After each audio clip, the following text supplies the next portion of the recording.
And welcome back to spring, something close to spring. Maybe we're going to have spring. Not really sure at this point if we're going to have spring. So this week we've blended 2 weeks together, and part of that is we have the holiday over this weekend. We're off on Monday. The other part is we've got a major assignment piece that we want to come in and try to do some interventional pieces. So you should be seeing an email from me tomorrow about trying to schedule in a real quick Skype session or some other interactive piece, chat session, whatever we can do, trying to make sure everybody's kind of on target. We're 3/4 of the way through the semester. Most of you are going to graduate. Maybe you already have that dream job. So today we're going to look really quickly at project management. And so all of you have had to take Project Management Business 390, and you've went through it and you've looked at it from a couple of different perspectives. So the instructor for most of you taught, I believe he teaches at another school and also works in the insurance industry. So he's now looking at some of these pieces from that viewpoint. From our viewpoint as a systems, it's very similar. And so we stress that project management. In fact, my argument has always been that you will use project management more than you would use operations management tools. Because most of you are not going to end up in a factory running a production line. But both sets of tools are important, but we tend to do, I think, more of project management. And so we want to look at things like the PMBOK, and most of you already have that idea what it is. It is not a great textbook. It is a great resource, though, to have.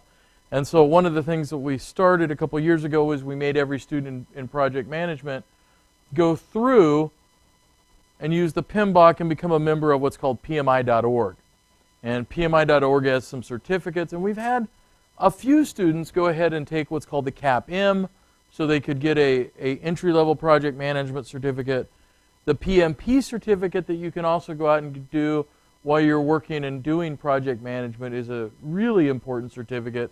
A lot of companies base a lot of weight in terms of jobs and positioning on that certificate. So I know that Amber, in the place that you work, they value project management certificates really, really highly.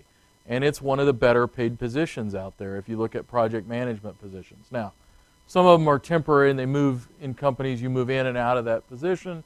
But project management and those skills are a really, really good thing to deal with. And we do it all the time. We coordinate things all the time. And that's really what you might think of project management is. It's that overarching coordination of all the activities and events and costs and pieces that go into a project. So we do those all the time. Some of you may have planned a wedding or are planning a wedding. Nobody in here? Jacob, you're not planning a wedding yet? Oh. Well, that would be a prerequisite, but we use that as kind of an example. It's one of those examples of it fits all the criteria of a project. So it's got all the things that we need to deal with. So one of the issues we have is project management success. And so we can look at projects, and we can look at these numbers, and they're about accurate, and some companies have better success rates than others. Some of it has to deal with how we actually consider a project failed or challenged. But if you look at the numbers, it's pretty frightening. It's pretty frightening that the numbers of these projects that have failed, 15, 18%, some of them that are challenged, 35, 40% projects are challenged. So we need to think about what can we do. So a successful project, on time, on budget, on scope. So it accomplished what you wanted to do in the correct budget and got it done correctly on time. And if you look at those numbers, it's a pretty low number, really, if you think about that. That even the iterative, or the lean, has the highest, it's only 70%. That means that only 3/4 of the time is that project done on time, on budget, on task. So we really have that. And part of the reasons we have failures, in a lot of cases, we have change. And change happens for a lot of different reasons. In systems, technology can be a really big change that drives something. So we're going to bring out a product, we're bringing it out, we still haven't got it developed, and all of a sudden we realized that Snapchat came out, and that was a product very similar to what we're going to bring out. Suddenly our project is certainly changed. We may have unclear business needs, and that happens a lot. Especially in the technology sector, somehow we've got to get in the middle, and we have to inform people or let them know what their business needs are and translate that into system requirements. And that's pretty tough. We have project managers who just get thrown into the job and they don't have training, support. We may have issues with upper management support or executive support. So there's a lot of reasons that projects fail, and we go into that in great depth in our project management course, how these projects fail. So what does a project manager do? And they live in kind of an interesting vacuum in a lot of companies. They don't have direct power over a lot of their people in a project. They're used as coordinators. People on their staff that are working for them are on loan from other directors and other departments. So it is an interesting process. It's like juggling while they're on flame with razor blades in some cases. So a couple of things they need to do. They have to have those project management skills. So they have to be able to budget. They have to be able to look at things like Gantt charts and other tools to be able to schedule all these activities. But internally, they have to be able to manage people and resources. And there's a lot of political pieces when you try to go to a department. So you have to go to the accounting department, and you're trying to get some of their accounting personnel for a project. How you can wheel and deal and persuade people, that persuasive piece is really important. Externally, in a lot of projects, they have public relations issues to deal with. How do I deal with external constituents? So these pieces in a project management just keep adding up.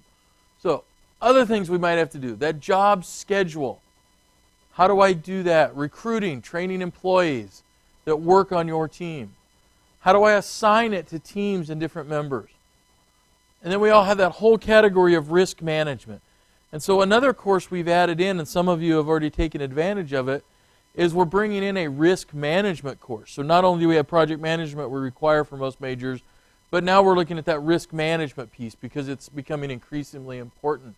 So we have to assess those risks, control those risks, and try to figure out how we can constrain them.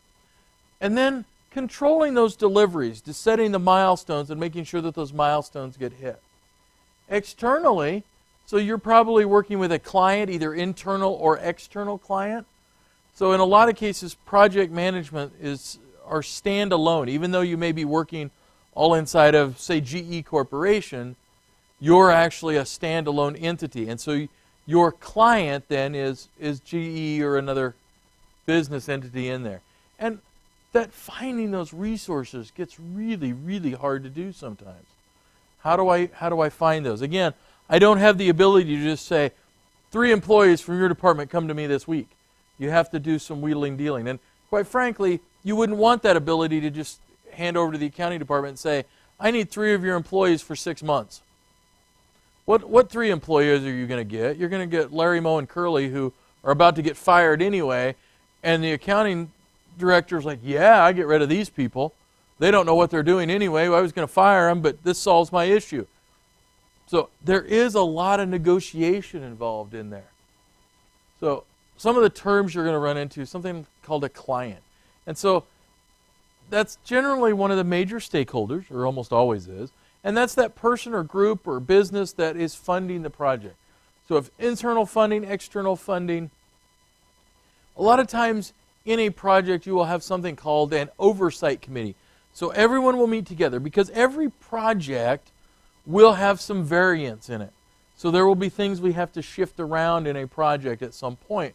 And so that oversight committee, so it's both clients and key managers and other stakeholders involved in this, they're going to review the progress and they will make recommendations or edicts of what things we need to change. And then the people that are going to use the system or the project once it's done.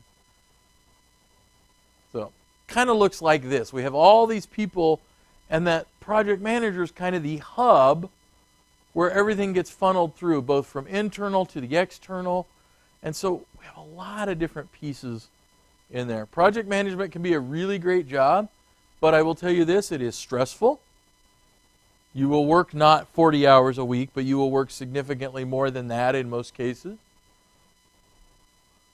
So, we do oftentimes have this idea of a ceremony in a project. And so, it depends on how formal a project. So, a small project here on our campus where somebody's given the role of a project manager for it. So, maybe we're going to change something in the student information system. Probably a very low ceremony. So, we have meetings that aren't very calculated. Maybe we don't have a ton of written documentation. On the other hand, here at the college, if we're going to completely overhaul the student information system, like we did a few years ago, bringing in new vendors and new people, then that would have a high ceremony. So you would have very formalized meetings. So there's a lot of meetings. You would schedule meetings with external constituents. There would be meetings and minutes and all the traditional pieces you have in there. So everything is very formally documented for the future. So most of the time this occurs on a difference of scale. So our PMBOK is organized into 10 different areas. And so again, if you didn't print that out before it expires, that's a great thing to have or to buy and have on your desk as a reference. So the PMBOK has 10 different areas. So integration, time management, scope management, cost management, quality management, which is coming out of there, human resources, communications, risk, procurement, and stakeholders. And all of them are different pieces. And that's kind of how that book is organized, is by some of these different functional areas that you can look at. And so you'll see different areas. If I need project management information, I can look in 10.1, identify the stakeholders, and it really goes through that. Again, it's not a read that you want to do before bed, but it's a great reference model to bring into that. So, just like when we looked at other developments, we have some different models, though, that we can use there. So, we can pick these. So, agile project management. In other words, we can move around very easily. So we know that our schedule needs to be flexible, so we're not fixed in length on a schedule sometimes. Our costs are going to be more difficult. Because that project changes and it has little iterations, that costs are going to be a little more difficult. So we look at risk management. The higher risk pieces we tend to do first, so that way if one of those fails, it doesn't sink the entire project. And remember that Agile has then those little iterations, so you're doing small pieces. So here's an example here of those iterations, so iteration 1 through 5. So high priority pieces, high risk pieces are done first, and then we come down and we start doing iterations of that. So this is one of the newer models in that idea of project management. So it doesn't fit every particular project, and that's one of the realities. They don't always fit every problem. So one of the things we have is we really need to think about some of these issues or a problem as an opportunity. Rather than, oh my God, we've got some new legislative process and we have to fix it, think of that as an opportunity to not only fix that issue, but maybe we can improve something else in our system. So legislation, so if I think about Peru State College, we're always getting new and odd legislation that's going to affect us. Financial aid changes sometimes on a weekly basis, it sometimes seems. We have other changes that will happen. So our state a couple years ago said, you know what, anytime a contract is signed, here's an entire new process, and that contract has to be completely publicly visible. And so the state had to come up with a way to push those contracts out and be visible to everybody. And so now if you want to see what anything costs at our state college that has a contract, so what does it cost for us to use Microsoft Office on campus? There's a contract involved in that. What does it cost to bring in a speaker on campus? There's a contract involved, and they built a whole new process. So instead of worrying about it's an issue, looking at that as a potential way or an opportunity to develop some systems and to be able to deal with that. So a lot of times, They're external. So we may have an external issue. We may have an internal issue. So again, Peru State College, if you read the report coming out of the auditor's account, did we have some accounting issues on our campuses? Did you guys look at that at all? No, it's an interesting thing to look at. We had accounting issues where we have people doing accounting who apparently don't realize what double entry accounting means. And there were entries wrong from several cents all the way to at the system level at somewhere there was a $19 million entry done wrong. Internal issues. So it's an operational issue. It keeps coming up. So we move it to a project side of how do we fix that? Or we figure out some kind of user need. So maybe we look at our system and we go, you know, our students would really like the ability to do something. And I will tell you, if I were a student, what I think would be a really great requirement, I don't think we've figured out a way quite yet to do it. Have you ever thought about changing your major? And not just because you had a class with me, but if you said, you know what, I've got these classes already here and I've transferred some, what if I did, wouldn't it be great if there were a what if button? What if I wanted to transfer and I wanted to become a biochem major? What would that do to my graduation? What kind of requirements would I need for that? And you could do that on a one-button push. Now, as faculty, we'll help you try to look at those, but there right now isn't a way for you to do that very easily, and some schools actually have the ability to do that. So we've figured out our problem. We want to create a way that students can seamlessly look at every option available for graduation. So maybe for whatever reason you decide you want to get a liberal arts degree now. You're one class away from graduating. You're going to change your major. All right. You want to be able to push a button and pull down a menu and say, I want to see what would happen at these different majors. So with that, we can construct that vision document. What is the problem? What is the potential solutions? What kind of things do we need to add? What are the capabilities? Are there other pieces that would then tie into that? So we define that scope. In other words, the limits of that project. What are the boundaries of that project? And this is one that increases cost and increases some other pieces when we look at if we don't define that scope properly to start with and it starts growing, that project then gets out of control pretty easily.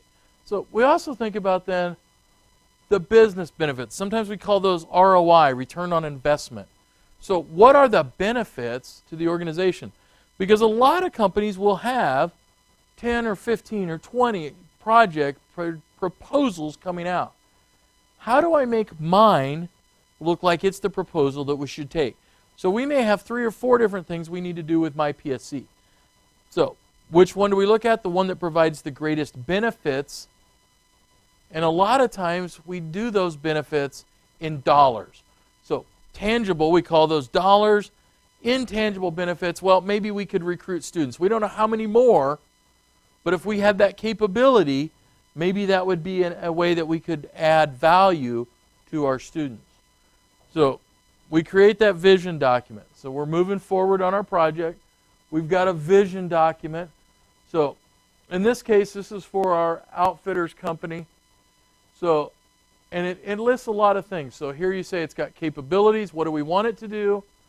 So we would say we want to allow students to evaluate other career options and potential ways out of the college. Benefits.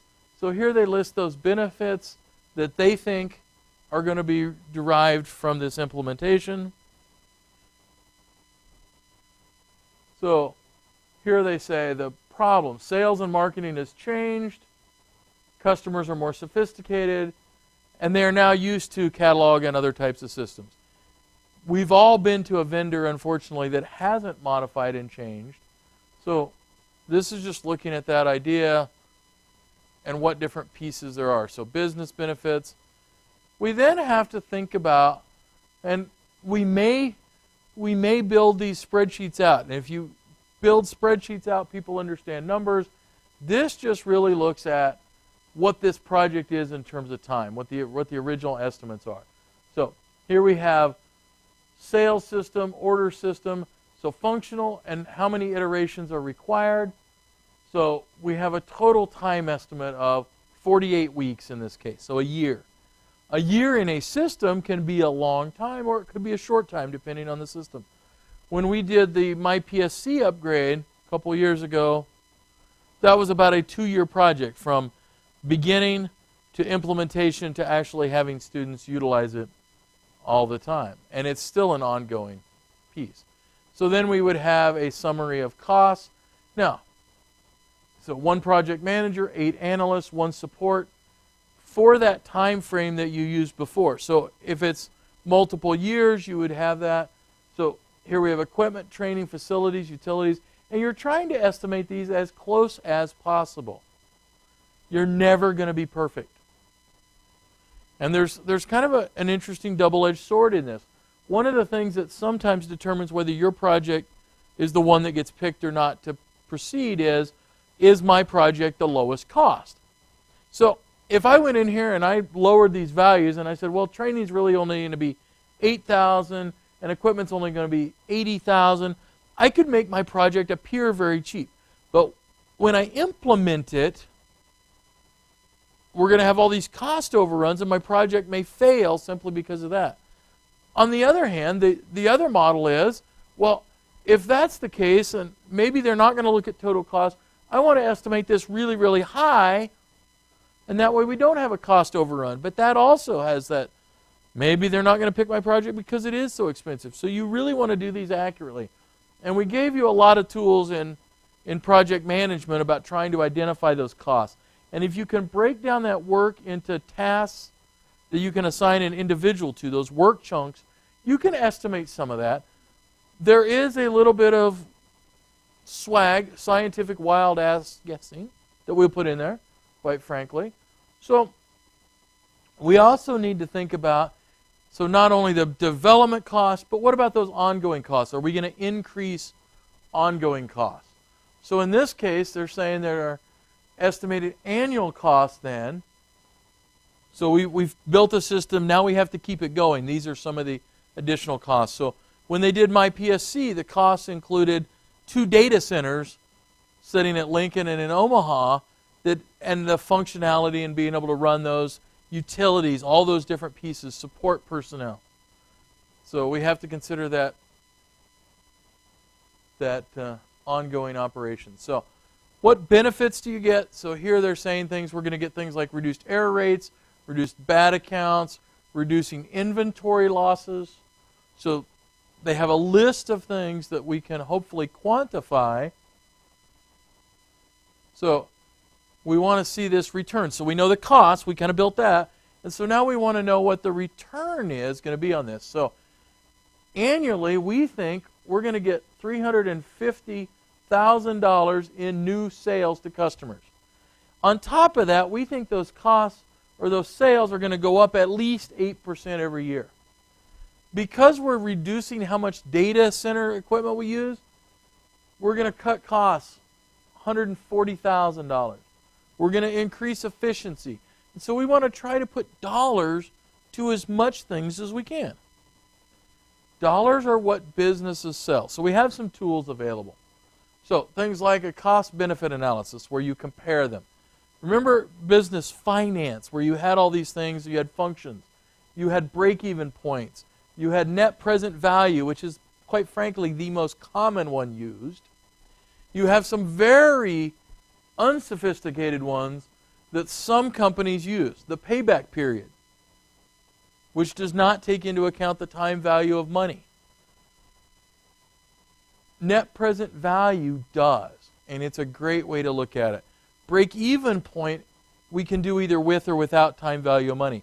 It's more complicated to figure with time value of money, but more accurate. And you can actually look at then when in the future is this system going to pay for itself. And that might be useful in some budgeting. So we looked at the tangible, those dollars that we can directly measure. Intangibles are a little harder to measure and quantify. So one of them that's always useful is to think about the value of things like names. Does the value of a name hold some value? Does the name Coca-Cola hold value? It does. But can I tell you exactly how much that dollar value is worth? No, it's a little hard to do. So If one of my benefits is I'm improving my employee's health, that's hard to put a solid direct number on what the savings are, but we know that it's a benefit. So we can use that as another one, and we can list those benefits, but they're a little harder to figure. So here's our net present value of this particular project. So in this case, the net present value after 5 years is $1.7 million. Our payback period is 2 years and 128 days. So in other words, if we just divided it out, we would get a 2.5, not quite 2.5 year payback period, where we would actually then return positive versus negative cash flow on that particular project. So, other intangibles. Well, the fact that in some cases we can't operate unless we do that. So if we have a new regulation that comes out to us about federal financial aid, we can't use financial aid unless we do X, Y, and Z. And so sometimes that's a benefit. If we can't continue to operate, certainly. So customer satisfaction. We can measure it, and we have some survey tools, but it's kind of hard to put that in dollars. So those intangibles get to be a little interesting. So then we have to figure out, does this project fit our needs? So can our system use it? Can our system build it? Will our users, once we build it, be able to use it? So maybe we worry about our students being able to use this new system. How do we build it? Do we have the tools in-house? Do we have to go out of outsourcing? And if we have to outsource, are there even vendors available that can do it? So there are those ideas we need to figure out and look at. It is possible that we would like to build something, but we don't have the ability in-house, and the vendors aren't available, at least at a cost that's reasonable for us to do that. So can we do it in our deadline? Do we have a fixed deadline? So in a lot of cases, we have that idea of a fixed deadline. So a system has to be up and running by the first day of school for the fall 2018 school year. That's a hard and fast deadline. So in a lot of times we have those. If we have an external event or a federal law or regulation or something that's coming out. So we've built this piece to that point. We've got our return on investment figured out. We've got some estimated costs. We know some time frames. Now we need to try to get approval for this. So in most companies or organizations, we have some kind of an executive committee. So it's people like the CEO, CIO, the CFO, those C-level executives. At our college campus, it includes things like the board of directors or the board of regents, the presidents, vice presidents, deans, those kinds of people. Those people with the ability to approve and that have the dollars. So quite frankly, this is who controls the dollars. So those stakeholders need to know what parts they're expected to take, including things like funding and scheduling. If you're working through our own information system department, even if we're using them just as a liaison to an external contractor, they need to know what's going on and their costs need to be accounted for. And the reality is we generally publish that out to a lot of people. Anybody we think is a potential stakeholder. So some of our projects, so the building of the new curve out here, so you didn't have to stop and make a sharp right corner out here in front of our building. Very good example of a project. And stakeholders included local and business community people. The Department of Roads, the college, the foundation, all of those people, everybody had to kind of sign off and make sure we were all looking at a very similar vision about what that was going to look at. And I will say, I was actually teaching a project management course when that project began, and we went to several of their meetings because they had open meetings to go look at it. And our students in class pointed out a really big problem with this curve out here. What's a big problem with this curve? Do you guys see any issue with it out there? Doesn't have any ramps. Okay, ramps too. For like wheelchair accessible ramps? For cars. We try not to ramp cars off. So when we looked at the layout, one of the issues my students actually in class that year pointed out, when you guys go to AWAC, where do you cross over at? Do you go all the way up the street to the approved crosswalk, over and then back down? No. And in fact, I never see that happening, except when we had our high school business contest and we had our security guards out there stopping you and forcing students to go down and over and around. But the idea was that would keep students out of the curve and not get somebody hit. I think at some point, and luckily it's not happened, and maybe I'm wrong, at some point we're going to have a student get hit crossing here in the middle of that curve. Because now we've increased the speeds. You're not stopping. People are driving faster around this hill than ever before. And at some point I think we're going to have somebody get hit on that. And so our students proposed a lot of things that weren't in the budget, including the one that I thought was really clever was a little tunnel straight underneath from here to the parking lot. I thought that would be a great place. But for whatever reason, not an option. And so we'll see, and hopefully that doesn't do it. So here's what we call like a dashboard, or a really quick way that we can do this. So it lists things like iterations, budgeting, staffing, those milestones. And so as the project completes, we'll try to build those. And that way those interested stakeholders can actually have access to some of this information all the time. And there's a fine line between giving enough information and giving too much information. So you want your constituents, those stakeholders, to understand what's going on, but not be overwhelmed. If you don't give them enough information, then you're getting the phone calls every day from the local constituents. So these are kind of an interesting way we do it. So this is really nothing more sophisticated than the old methods we used to use with billboards, and it would have like a thermometer. And some of you may have seen those fundraisers. We're raising money for the new pool, and they'd have a thermometer, and as donations came in, people would color in the thermometer all the way to the top. Same type of idea. Now a lot of times we put those out up on a website. People can see exactly what's going on. And in some cases we even allow drill downs into additional information. So those are links, and we can actually show additional information. So if somebody really, really wants to know what's going on, they can get a little more information. So this is kind of our electronic version of all the different pieces. So things like our test cases, requirements. So our beginning documents, what our requirements are, screenshots, scheduling. So we use things like Project Manager to schedule. Issues, what do we have going on? If we're doing a coding project, we probably have a big code repository that our coders can upload and download from and keep those incremental changes so we can see what's going on and we can actually look at it. So that's what we see in here. So in this case, they've built that electronic repository or a sample and things you might see. So project schedule, here they're using Microsoft Project, and who can use it or update it. So analysts can update it, everybody can view it. So we've made it available. So Project Manager is a great tool for that. So then we have design specifications are using some wiki software. Screens and layouts are using Visio and PowerPoint and other tools. So this just shows how we're doing that. Team communications.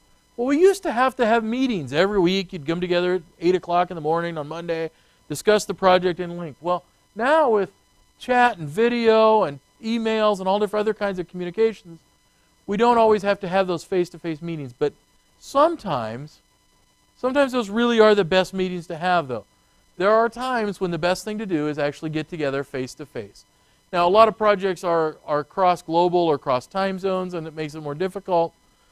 But build into that budget some money for face-to-face meetings. There's something different about when you actually are looking at people face-to-face versus when you're communicating over Skype or something else.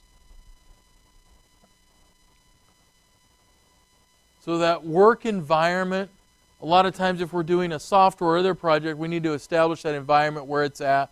What tools are they using? Support staff. Almost all projects need some kind of support staff. Things like projectors, copiers, all those kinds of tools. And we can budget those out ahead of time. We kind of know how many people we're going to use. We can budget those out. And in a lot of cases, they're shared resources. So if we do a project here at the college, we don't necessarily budget out for new items, but we appropriate budgets around where they're at. So, and that project environment, the reporting, who does it? Making sure that we do the reporting on our project. So, if we're doing programming, what kind of methodology do we use? If we're outsourced, how do we have them check in their code? Do we do testing? What kind of testing do we do? And if we don't do testing, well, great, we probably have an issue there. And then we have that version control. How do we prevent code conflict? How do we make sure those versions, even if we're doing all paper documents in a project, how do we make sure that we're on the right version? And I've actually seen it in some construction projects where plans have changed and contractors didn't get the latest updated plans, and it becomes a really big issue. So we have buildings that are being built with 2 sets of plans, and how do I make sure? So the same kind of tools. So we'll use some tools to schedule work. So iterations and those detailed work schedules. So if we're doing coding, it may be how many lines of code per day we're looking at for different coders. So we need to break this work down and schedule it.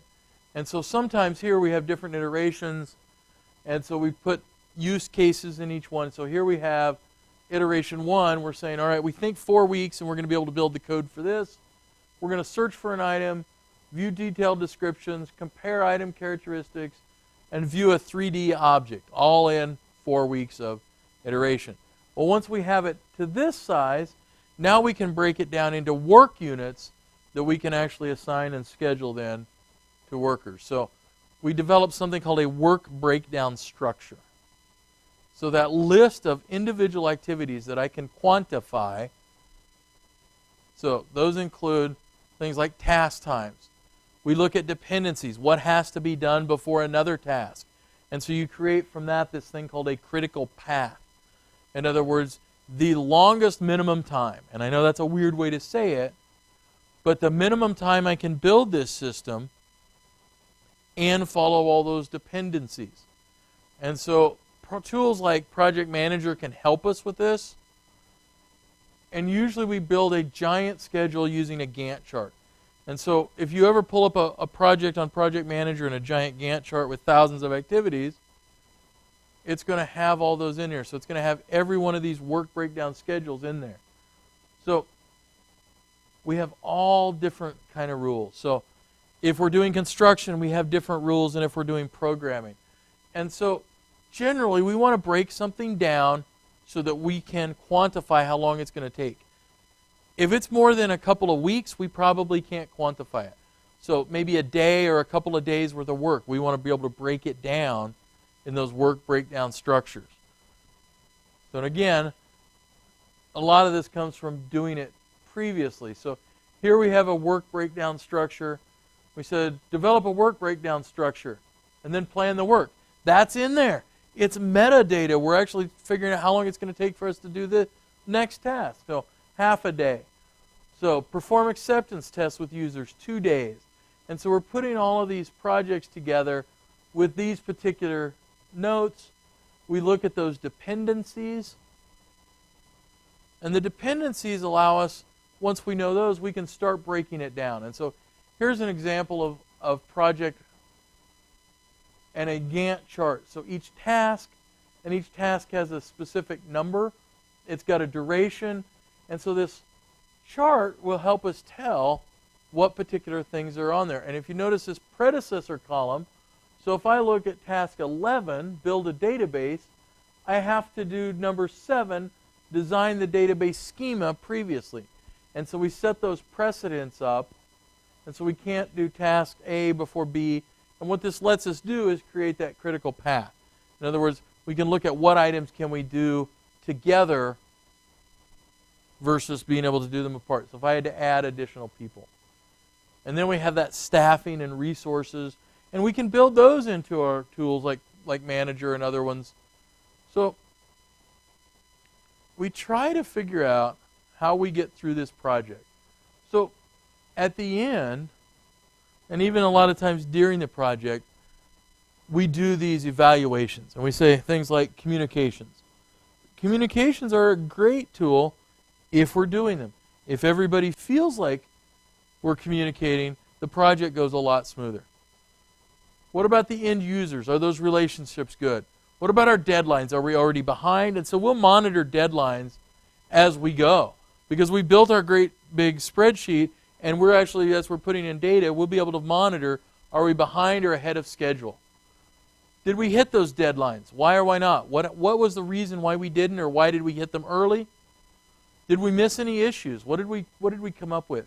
So, as a project manager, you're always trying to take this information you gather from one project, or as a company from a project, to the next one, so that you can find out, you know what, I figured out our programmers can actually do something better than what we anticipated. We can plug that data in. Or maybe our costs are higher than we anticipated. We can plug that into the next one. So, what things went really, really well?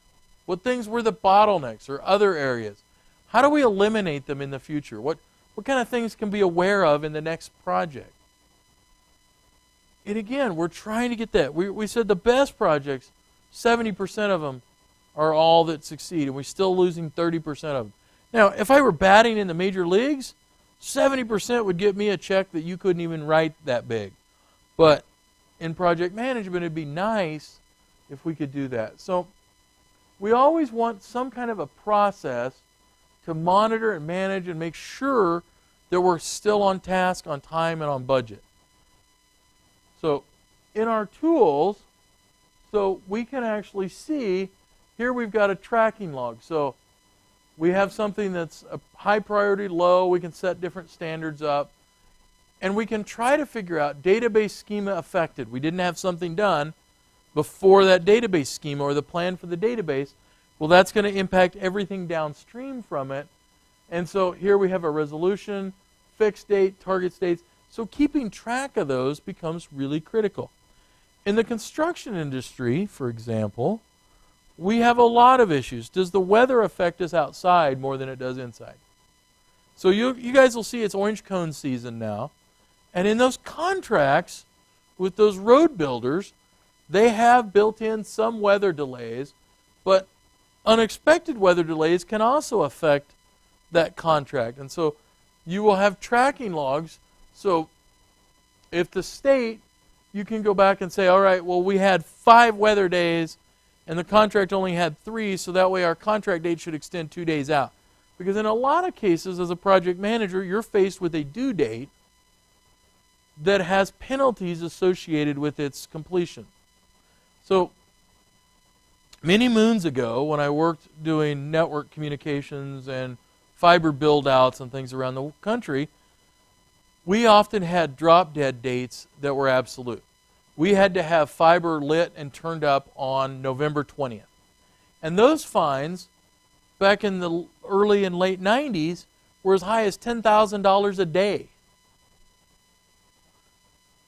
I can't imagine what they are now on some of these. So the penalties can be really severe in these contracts. So we also had to deal with if we had cost overruns. How do you deal with that? And so if you remember back from project management, there's a triangle in there. So you have cost, time, and quality all in a triangle.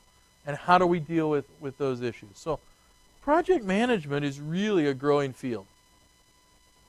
If you haven't thought about doing that CAPM, it's one of the better certificates that you can get as a student to kind of show you, hey, I've got some skills that other students don't have. And so that's why we push it in the class a little bit. It can be a really satisfying career. We've had some students take off from here and do some project management pieces. But the other piece of that is you're going to be working with some other project managers, hopefully. You're not going to just get handed a giant project on your own to start with. There's that voice of experience and wisdom, and you can look in the history and you can see what you've done in the past. So project management, like I said, this is the 40-minute recitation of what project management is. On the system side, it's just a little different, and part of that is we're doing a lot of information system pieces, so sometimes we have some interesting pieces in terms of dependencies. So sometimes our Gantt chart is a little more linear because we can't do a lot of things simultaneously. Sometimes we can. And sometimes we rearrange our project so we can try to do that parallel processes. Because in the world of information systems, time is money. We have to get things done very quickly, especially if we're in a competitive market. If I'm working at Google and I have a project to bring out something like a Snapchat or another tool, if it doesn't come out, somebody else will. And so a lot of times we have those time constraints that are really, really critical. All right, so you'll see an email from me. Hopefully tomorrow I'll probably shove that out and try to come up with some kind of a calendaring system, or at least to have some prospective time. So it's also pre-registration weeks.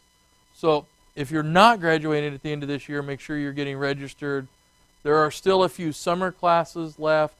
So it's going to be a busy week when we get back from our holiday break. So remember, we don't have class on Monday. Very few people will be around here on Monday, unfortunately, or fortunately, depending on how you want to look at it. So, all right. Thank you, guys.